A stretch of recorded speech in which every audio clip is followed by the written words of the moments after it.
என் அப்பன் முருகன் இவன் அண்ட பெருவெளியின் ஆதி விளிம்பு, காலத்தின் காவலன் இவன். வெறும் வழிகாட்டி மட்டுமல்ல, பாதையும் இவனே, போய் சேரும் இடமும் இவனே.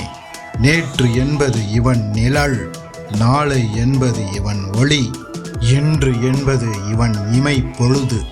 காலம் என்ற கடிகாரம் தன் முதல் வினாடியை துடிக்கும் முன்பே இருந்தவன். இருண்ட சூன்யத்தில் ஓம் எனும் சத்தமாய் வெடித்தெழுந்த ஆதி இவனே. ஞானிகள் தேடும் ஞானத்தின் திறவுகோல் இவன். உலகிற்கெல்லாம் படியளக்கும் அந்த ஈசனே இவன் முன்னால் மாணவனாய் நின்றான். ஓம் எனும் பிரணவ மந்திரத்தின் பொருளை தந்தைக்கே சொல்லிக் கொடுத்த தகப்பன் சாமி.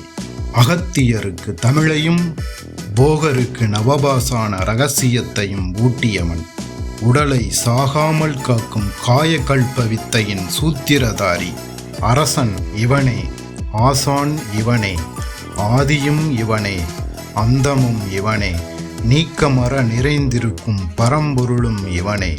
தூணிலும் இருப்பான், துரும்பிலும் இருப்பான், அசைவற்ற பொருளிலும் அசைவை உண்டாக்குபவன். உணர்விலே தோன்றி உயிரிலே ஒளியை உண்டாக்கி உலக வாழ்வின் உண்மையை உணரச் செய்யும் பேரொளி முருகன்.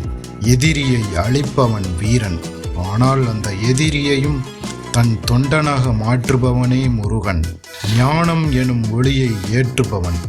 தமிழின் சுவையே முருகன், முருகனின் வடிவே தமிழ். அகத்தியன் நாவில் அமுதமாய் அமர்ந்தவன், சங்கப் பலகையில் தமிழாய் நிமிர்ந்தவன். கேட்காத வரத்தையும் வாரித் தருவான், அடியாருக்கு நல்லான், அன்பிற்கு எளியான். கூப்பிட்ட குரலுக்கு ஓடோடி வருவான் என் அப்பன் முருகன்.